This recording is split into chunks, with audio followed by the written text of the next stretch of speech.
She held his hand in that sterile hospital room, watching the monitors beep slower and slower, whispering promises she never thought she'd have to keep. The doctors had given him hours, maybe a day at most. His family was thousands of miles away, unreachable in a war-torn region with no communication. She was all he had in what everyone believed were his final moments. She made him a promise that day, a promise that would change everything. But what happened 6 months later at her wedding would leave 300 guests in absolute shock and her in tears she never saw coming. Before we get into this incredible story, we want to hear from you. Where are you watching from right now? Are you in the USA, the UK, Canada, Australia, or somewhere else entirely? Which city are you calling home today? Drop your location in the comments below, because this story has touched people from every corner of the world, and we love seeing our global community come together. Now, let's get into what really happened. She had been working at the Veterans Medical Center in Philadelphia for 3 years when he was rushed into the intensive care unit on a cold February morning. The ambulance had brought him in at 4:47 a.m., and she was just starting her shift when the chaos erupted in the hallway. 28 years old, former Army sergeant, multiple organ failure, internal bleeding that wouldn't stop, and a prognosis that made even the most experienced doctors shake their heads. She took one look at his chart and felt her heart sink. Stage for complications from injuries sustained overseas, infections that had ravaged his system despite months of treatment at military hospitals, and now his body was simply giving up. The attending physician pulled her aside in the hallway, his voice low and heavy with resignation. "Make him comfortable. That's all we can do now. His family is in Syria, caught in a conflict zone. We've been trying to reach them for 6 hours through military channels and the Red Cross. He doesn't have anyone here. No emergency contact in the country. No friends listed. Nobody. He's going to die alone unless one of us stays with him." She volunteered without hesitation. Something about the young man's face, even in his unconscious state, struck her deeply. He looked peaceful despite the tubes and wires, despite the machines breathing for him, despite everything his body was going through. She pulled a chair to his bedside and took his hand, a hand that was cold and limp but still unmistakably human, still deserving of dignity and compassion in these final hours. 3 hours passed. The other nurses rotated through their duties, checking vitals, adjusting medications, but she stayed. She talked to him, telling him about her life, her upcoming wedding in 6 months, her fiancé who was a teacher at a local elementary school, her dreams of eventually working in pediatric care. She told him about her childhood in a small town in Ohio, about her parents who still called her every Sunday, about her cat named Muffin who had an attitude problem, but a heart of gold. "You deserve better than this," she whispered to him at one point, tears streaming down her face. "You served your country, you sacrificed everything, and now you're here alone. But I'm not leaving. I promise you won't be alone. And I promise, I'll make sure your story is told. I'll make sure people know who you were, what you did, what you gave up." She meant every word, never imagining those promises would come back to her in the most unexpected way possible. Around noon, something changed. His eyes flickered open for the first time since he'd arrived. They were brown, deep and dark, and filled with confusion that quickly turned to awareness. He couldn't speak because of the breathing tube, but his fingers squeezed hers weakly. She leaned in close, her face inches from his. "Hey, you're awake. You're at the Veterans Medical Center in Philadelphia. You're very sick, but I'm right here with you. My name is Sarah, and I'm your nurse. You're not alone, okay? I'm not going anywhere." His eyes searched her face, and then something remarkable happened. Tears began rolling down his cheeks. Not tears of pain, but something else entirely. She watched as he struggled to communicate, his free hand moving slightly, trying to gesture. She grabbed a pen and paper, placing it near his hand. With agonizing slowness, he scratched out 2 words, "Thank you." "You don't need to thank me," she said, her own voice breaking. "This is what we do. This is what you deserve." He shook his head slightly, wincing at the pain the movement caused. He wrote again, his handwriting barely legible, "Nobody stayed before." Those 3 words shattered something in her chest. She learned later that he'd been in and out of hospitals for 8 months since returning from overseas. He'd been transferred between facilities, treated by countless doctors and nurses, all professional and competent, but nobody had simply stayed with him like this. Nobody had held his hand and talked to him like he was a person, and not just a patient number, a tragic case, a lost cause. The rest of that day was the hardest of her nursing career. His condition deteriorated rapidly. By 6 p.m., the doctors told her he had maybe 4 hours left. By 8 p.m., they revised it to 2 hours. By 10 p.m., they were astonished he was still breathing. She stayed through her entire shift and then refused to leave when her replacement arrived. "I made him a promise," she told the night shift supervisor. "I told him he wouldn't be alone, and I meant it." They let her stay. Through the night, she held his hand, talked to him, saying softly when she ran out of things to say. She told him about her wedding plans, about how her fiancé had proposed on a beach in Cape May, about how they were planning a simple ceremony at a small church with close friends and family. "I wish you could be there," she whispered around 3 a.m., exhaustion making her more emotional than usual. "I wish you could see that life goes on, that there's still beauty and love and happiness in this world. You fought for that, didn't you? You fought. So people like me could have days like that wedding day. I wish you could see it." He was barely conscious by then, drifting in and out, but his hand squeezed hers one more time. So faint she almost missed it, but it was there. At 6:15 a.m., something impossible happened. His vitals suddenly stabilized. Not improved, but stabilized. The monitors that had been showing erratic, failing patterns suddenly showed steady, consistent rhythms. The doctor on duty came in, checked everything twice, and looked at her with absolute bewilderment. "I don't understand this. This shouldn't be happening. His body was shutting down 8 hours ago."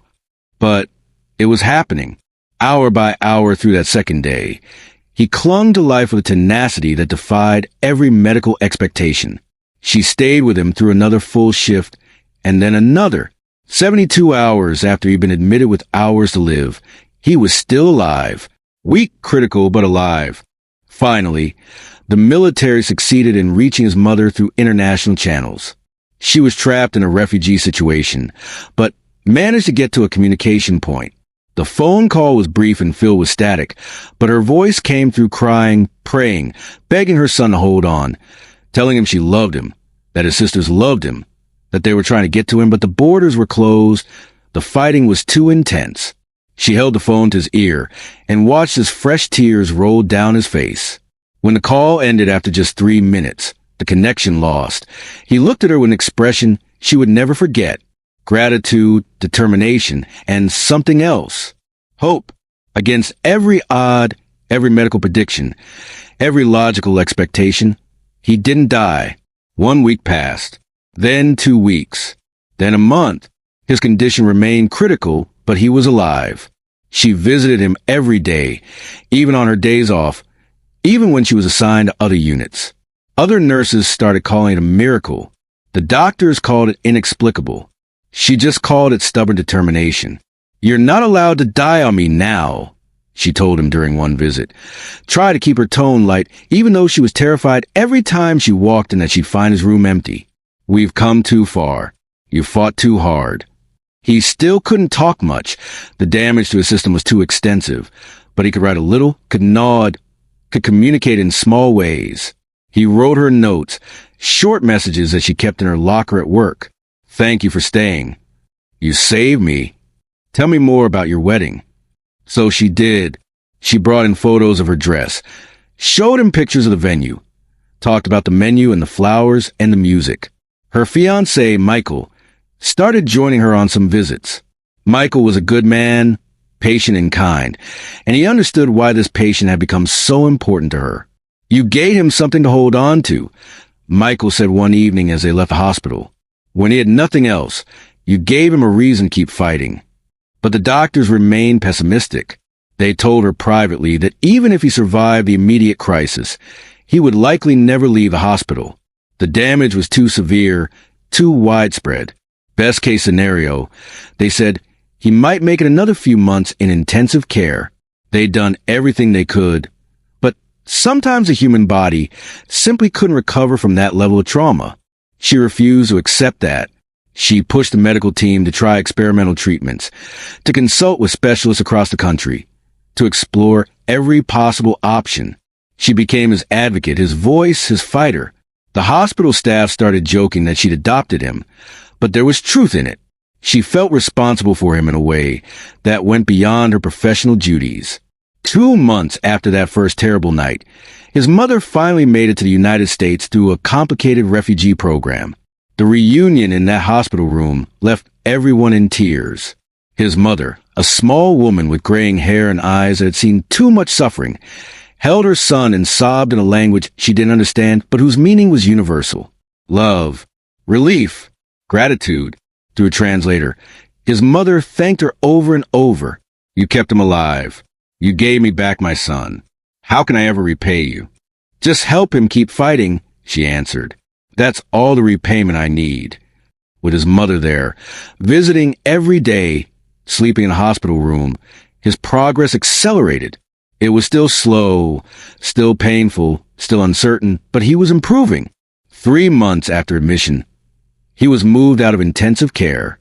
4 months in, he took his first steps with a walker, his legs shaky but functional.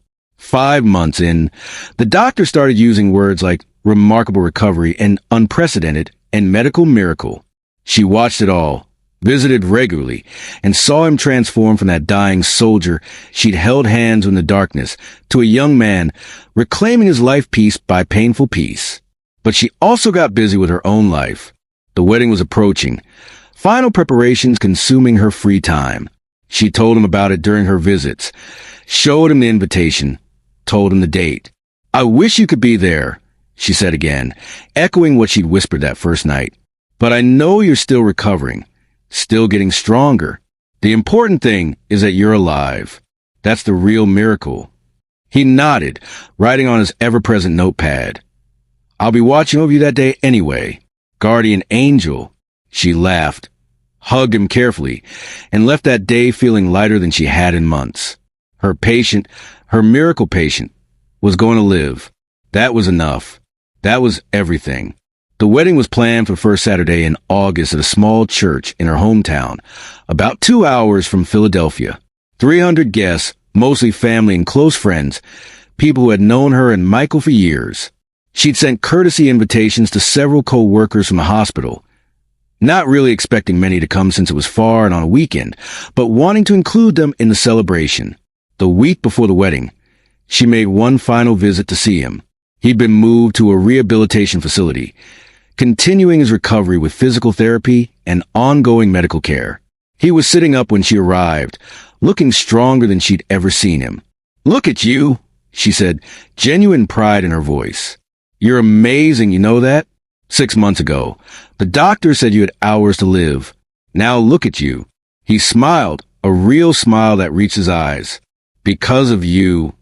Because of you, she corrected. I was just there. You did the impossible part.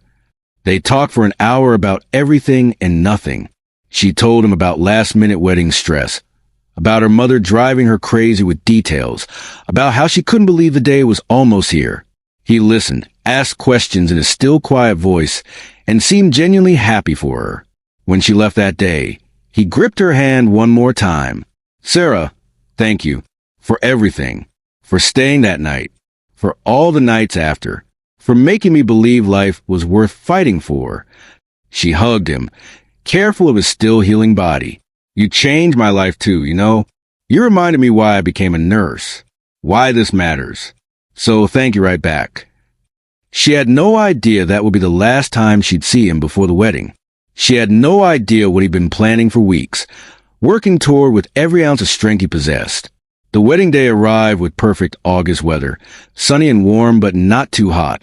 The small church was decorated with white roses and soft blue hydrangeas, her mother's favorite flowers. 300 guests filled the pews, faces she'd known her whole life mixed with Michael's family and friends. The ceremony was set to begin at 4 p.m.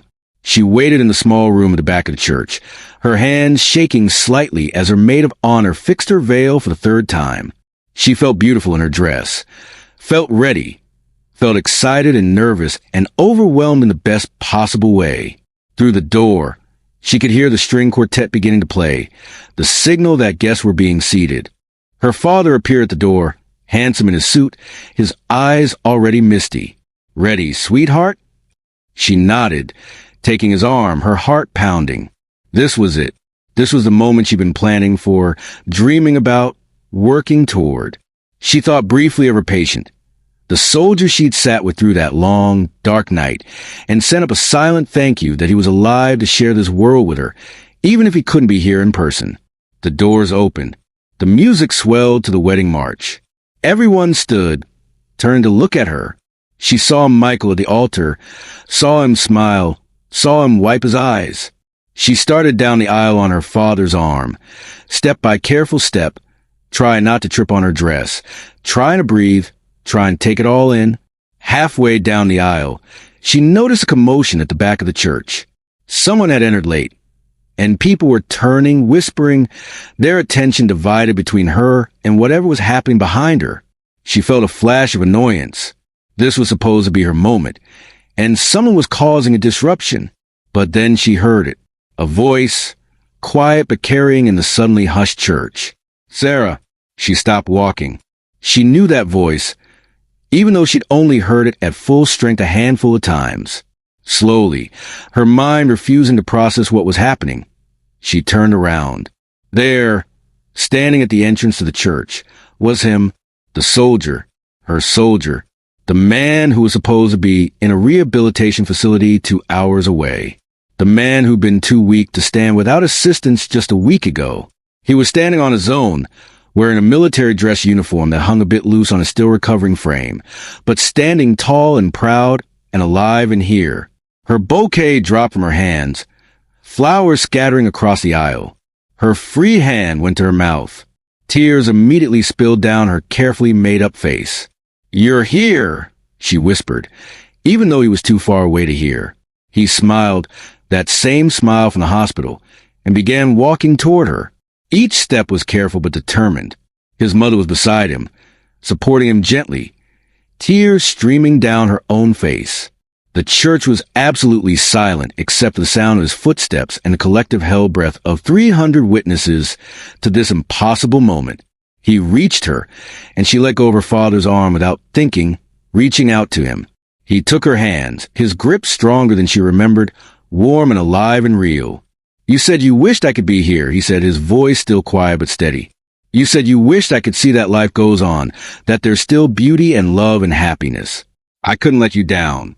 Not after you never let me down." She couldn't speak, couldn't do anything but cry and hold his hands and stare at him like he was a ghost, a dream, a miracle made flesh.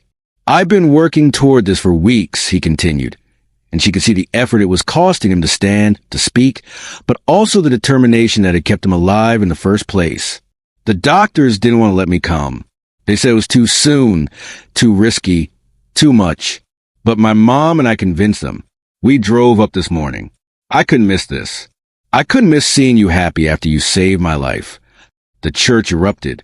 300 people who had been confused moments ago suddenly understood what they were witnessing. Applause thundered through the small space. People were standing, crying, clapping, overwhelmed by what they were seeing. Michael had come down from the altar, standing beside them now, his own face wet with tears. He'd heard all the stories, knew exactly who the soldier was and what he meant to his bride. "Thank you," Michael said to him, shaking his hand firmly. "Thank you for fighting, for surviving, for being here. Sarah told me you were her miracle patient. I see now she was your miracle too." She finally found her voice, though it came out choked and broken. "You shouldn't have done this. You should be resting, recovering, not pushing yourself like this. I made you a promise too," he said. "That night in the hospital, when you promised to stay with me, I promised myself that if I survived, I would make sure you knew how much it meant. That you'd know you didn't just save a life. You saved a soul. You gave me a reason to keep fighting when everything hurt, when it would have been easier to give up.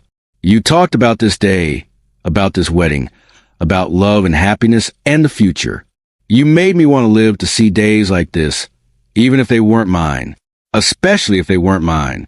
Because you proved to me that goodness exists, that compassion exists, that someone would sit with a stranger in his darkest hour, just because it was the right thing to do. He reached into his uniform pocket and pulled out a small box. Opening it, he revealed a simple silver pin, a nursing symbol engraved with words she couldn't read from this angle.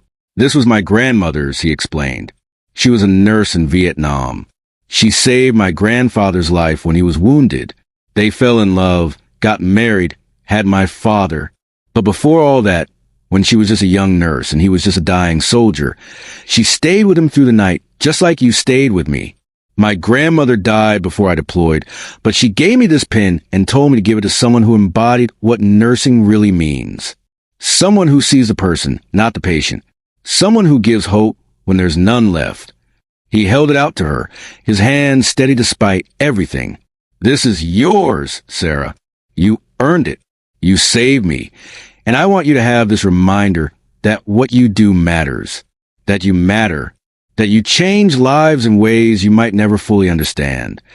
She took the pin with shaking hands, and then she pulled him into a hug, careful but tight, feeling his heart beating, feeling him alive and whole and here. The entire church was crying now. Her mother, her father, Michael's parents, her bridesmaids, the groomsmen, random guests who didn't even know the full story but understood they were witnessing something profound. When they finally pulled apart, he stepped back, swaying slightly. His mother was immediately there, steadying him. I need to sit down now, he admitted with a small, exhausted smile. That took everything I had, but it was worth it. Congratulations, Sarah. Go marry that man who's good enough to understand what we went through. And be happy. That's all I want. That's all I wanted since that night, when you promised I wouldn't be alone. Michael gently guided him to a seat at the front of the church, his mother fussing over him, making sure he was comfortable. The guests slowly settled, the shock giving way to joy, to celebration, to the realization that they'd just witnessed something they would tell their children and grandchildren about. Sarah picked up her bouquet. Her father took her arm again, and they completed the walk to the altar. But nothing was the same. The ceremony that followed was beautiful and traditional and everything she'd planned, but it was elevated by the presence of the man sitting in the front row, the soldier who defied death, who'd fought his way back to life one painful day at a time, who'd pushed himself to an almost impossible limit just to show up for the woman who'd refused to let him die alone. During the vows, when the minister asked if anyone knew any reason why this couple should not be wed, she looked at the soldier and smiled. He smiled back, raising his hand in a gentle salute. At the reception, she made sure he was comfortable at a table near the front, his mother beside him, a plate of food that he barely touched but seemed happy to be around. She visited his table multiple times throughout the night, introducing him to family and friends, telling abbreviated versions of the story to stunned relatives who couldn't believe what they were hearing. You drove 2 hours in your condition just to attend my wedding? Her aunt asked him at one point. She sat with me through the worst night of my life. He responded simply, 2 hours in a car seemed like a small price to pay. Late in the evening, during the dancing, she came to his table one more time. Michael was with her, and together they sat down beside him. I don't know how to thank you for this, she said. This was the most incredible wedding gift anyone could have given me. Having you here, seeing you alive and recovering, knowing that you're going to be okay. I'm the one who should be thanking you, he said. Every single day for the rest of my life.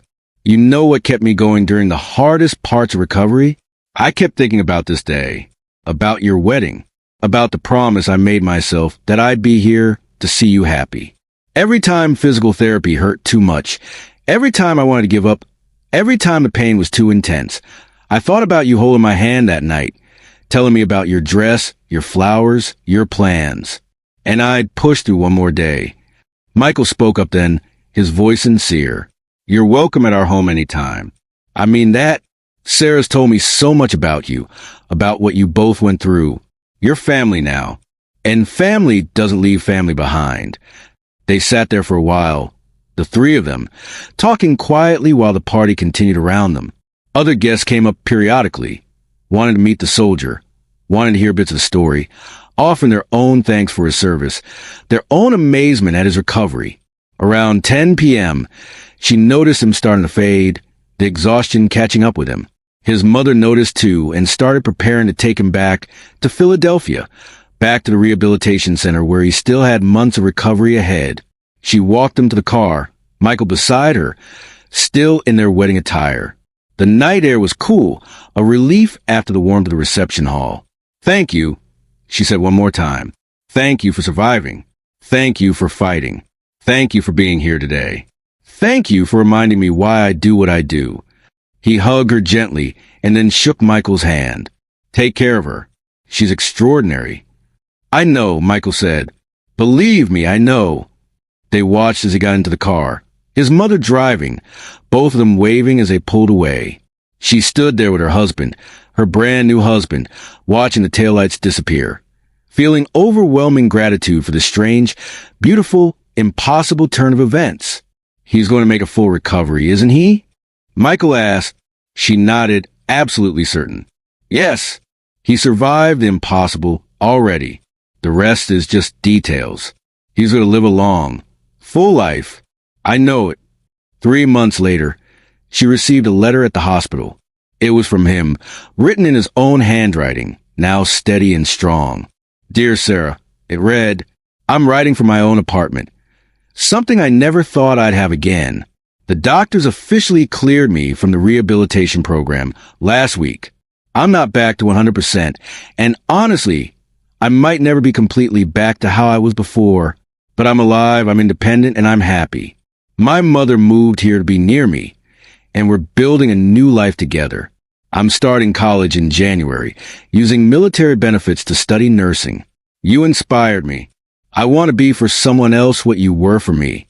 I want to sit with dying patients and give them hope. I want to be the hand they hold in the darkness."